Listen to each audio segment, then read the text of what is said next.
A paz do Senhor Jesus, meus amados irmãos, vamos começar aqui mais um cafezinho com Jesus. Eu sou o pastor Alex que apresenta o cafezinho e hoje nós estamos no áudio 35, meus irmãos, do estudo de 1 Samuel. Estamos na reta final, né?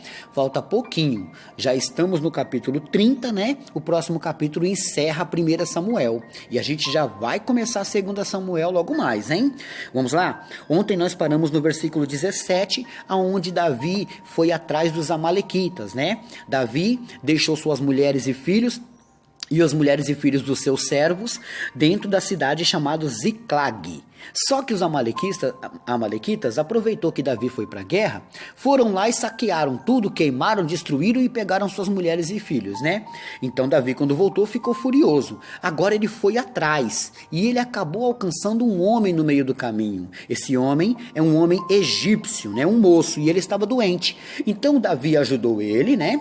E ele não conhecia Davi. Estou só retratando para você lembrar da história. E aí o que aconteceu?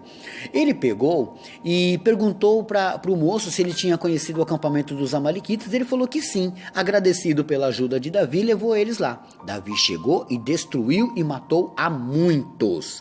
Alguns fugiram, né? Montados a camelos.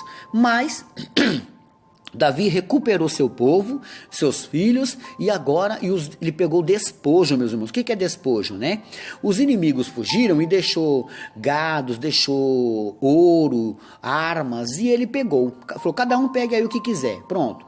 Só que agora ele vai retornar com o povo. Vamos lá? Lembra que ele foi com 600 homens, 400 o acompanhou e 200 ficou cansado no meio do caminho, né? Então, olha só o que é amor. Presta atenção o que é amor. Olha se Deus agisse mal como os homens agem. Por isso que Davi é conhecido como o segundo coração de Deus, porque Deus abençoa até aqueles que não merecem.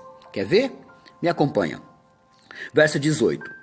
Assim livrou Davi tudo quanto tomaram os amalequitas, também as suas mulheres, e os livrou Davi.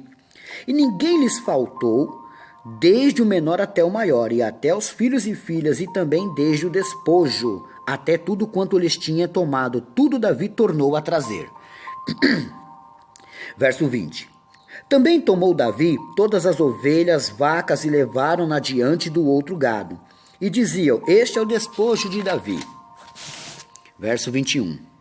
E chegando Davi aos 200 homens de cansados que estavam não puderam sair a Davi e deixaram ficar no ribeiro de Besor. Estes saíram ao encontro de Davi e do povo que ele vinha. E chegando-se Davi ao povo, o saudou em paz. Pronto. Lembra-se que os 200 não foram para a guerra. Merece despojo? O que você me diria? Merece o prêmio? Eles não foram para a guerra. Merece o prêmio? Eles estavam cansados, meus irmãos. Eles só não foram porque estavam cansados. 400 lutou. O que os 400 vão dizer? Vamos ver? Então todos os maus e filhos de Beliel, dentre os homens que tinham ido com Davi, responderam e disseram, visto que não foram conosco, não lhes daremos do despojo que libertamos, mas que teve cada um sua mulher e seus filhos e se vá. Então, alguns homens de coração mau, por isso que eu falei que Davi era segundo o coração de Deus, como a Bíblia diz, ele agiu como Deus agiria. E olha só como é que isso poderia mostrar uma reação. Deus pode permitir você fazer um serviço e outras pessoas não merecem o despojo, a bênção, a glória daquele serviço que você fez. Mas dê a ele. Não olhe por isso. Vamos lá? Os homens disseram que alguns homens dos 400 disseram assim, vocês não foram na peleja, não vão ganhar o prêmio. Mas olha o que Davi disse. Verso 23. Porém Davi disse, não fareis assim, irmãos meus, com o que nos deu o Senhor, que nos guardou e entregou a tropa, que contra nós vinha e vinha nas nossas mãos. E quem tal vos daria ouvidos? Porque qual é a parte dos que desceram a peleja? Tal também será a parte dos que ficaram com a bagagem. Igualmente repartirão. Tá vendo? E que assim foi desde aquele dia em diante, porquanto o pôs por estatuto direito em Israel até o dia de hoje. E chegando Davi a Ziclag, enviou do despojo aos anciões de Judá, seus amigos, dizendo: eis aqui para vós uma bênção do despojo dos inimigos do Senhor, aos de Betel e aos de Ramote do sul, e aos de Jatir, e aos de Aroer, e aos de Sifimote, e aos de Estemoa, e aos de Racal, e aos que estavam nas cidades jeremealitas, e nas cidades dos queneus, e aos de Orma, e aos de Corazã, e aos de Atasse, e aos de Hebron, e a todos os lugares em que andara Davi, ele e os seus homens. Aqui terminamos o capítulo 30 no verso 31, meus irmãos, e aprendemos uma grande lição, né? Mesmo que uma pessoa não mereça, você pode abençoá-la, né? Isso é uma coisa muito bonita. Olha só, capítulo 31 e último capítulo, meus irmãos. Olha só. Os filisteus, pois, pelejaram contra Israel, e os homens de Israel fugiram de diante dos filisteus, e caíram atravessados na montanha de Gilboa. E os filisteus apertaram com Saul e seus filhos, e os filisteus mataram a Jonatas e a Abinadab e a Malquissua, filhos de Saul. Ali os filisteus mataram os filhos de Saul. E a peleja agravou contra Saul, e os flecheiros o alcançaram. E muito temeu por causa dos flecheiros. Então disse Saul a seu pajem. O que é pajem? Eu já ensinei vocês. Era um jovem que carregava as armas de um rei ou de um lutador, né? Exemplo, se eu for para a guerra, eu vou escolher um jovem que carrega a minha espada, minha lança, meu escudo. Tá entendendo? Então disse Saul ao pajem de armas: arranca a tua espada e atravessa-me com ela, para que porventura não venha este incircuncisos e me atravessem e escarneçam de mim. Tá vendo? Ele disse assim para o jovem: mata a minha vida, tira a minha vida você, mas não deixa esses homens imundos tirarem a minha vida. Eu quero que você tire a minha vida, não eles. Vamos ver o que aconteceu? Porém, o seu pajem de armas não quis, porque temia muito. Então Saul tomou a espada e se lançou sobre ela. O rapaz não quis matá-lo, mas ele pegou a espada e lançou seu corpo sobre ela. Vendo, pois, o seu pajem de armas que Saul já era morto, também ele se lançou sobre a sua espada e morreu com ele. Olha, assim faleceu Saul e seus 3 filhos e o seu pajem de armas. Quem eram os 3 filhos dele? Os que os filisteus mataram: Jonatas, que Davi muito amava, Abinadab e Malquissua. Morreu o rei e os príncipes. Sobrou alguém da família, mas a gente vai ver mais para frente, tá? Vamos lá? E também todos os seus homens morreram juntamente naquele dia. E vendo os homens de Israel que estavam desta banda do vale e desta banda do Jordão, que os homens de Israel fugiram e que Saul e seus filhos estavam mortos, desampararam as cidades e fugiram. E vieram os filisteus e habitaram nelas. Sucedeu, pois, que vindo os filisteus ao outro dia, a despojar os mortos, acharam a Saul e os seus 3 filhos estirados na montanha de Gilboa. E cortaram-lhe a cabeça.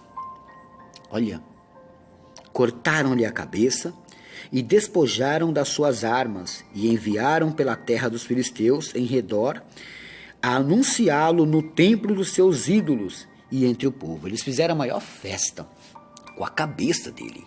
Levaram a cabeça dele para os templos e puseram as suas armas no templo de Astarote, e o seu corpo o afixaram no muro de Bet-Zan. Ouvindo então isto, os moradores de Jabes, Gileade, o que os filisteus fizeram a Saul, todo homem valoroso se levantou e caminharam toda a noite e tiraram o corpo de Saul e os corpos de seus filhos do muro de Bet-Zan, e vindo a Jabes, os queimaram. E tomaram seus ossos e os sepultaram, deixou de um arvoredo em Jabes, e jejuaram 7 dias, né? Aqui, meus irmãos, termina 1 Samuel, né? No versículo 13, aonde a gente aprende e a gente vê a morte de Saul e seus 3 filhos, Abinadab, Malquissua e Jonatas. É triste. Cortaram a cabeça de Saul e estenderam os corpos deles nos muros para que todos os filisteus vissem o poder dos filisteus. Aquilo foi triste. Foi horroroso. Mas vamos continuar a nossa história. Amanhã a gente começa 2 Samuel. Anota aí a lição de casa. Provérbios capítulo 18, verso 13. Provérbios 18, verso 13, né? Hoje é aniversário da minha amiga simpática e amorosa, a Elizabeth, lá do alto do Riviera, aqui em São Paulo. Elizabeth, que Deus abençoe a sua vida. Espero um dia conhecê-la, pregar aí perto, para que eu possa agradecer pessoalmente tudo que você tem feito por mim e pelos ouvintes. Que Deus abençoe grandemente a sua vida. Hoje também é aniversário do pastor Manuel Alves, da Igreja Batista, primeiro pastor da Elizabeth.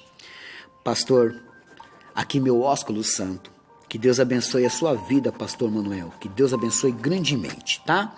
Hoje também é aniversário da Néia e da Maria do Carmo, lá do Jardim Aporar. Que Deus abençoe grandemente, um feliz aniversário, né? Glórias a Deus por isso, meus irmãos. Vou aqui passar algumas rádios, né?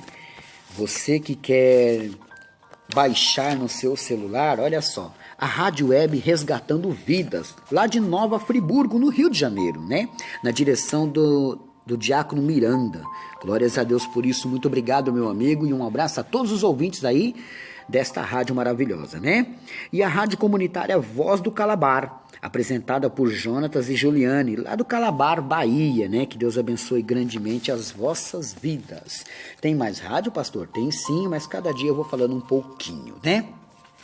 Olha só, para você que quer que eu deseje um feliz aniversário ou mande um abraço para alguém, para um grupo, para um ouvinte, né? Você tem que me avisar uma semana antes. Assim eu posso mandar claramente para cada um. Amém? Que Deus abençoe a todos e fiquem todos na paz do Senhor Jesus.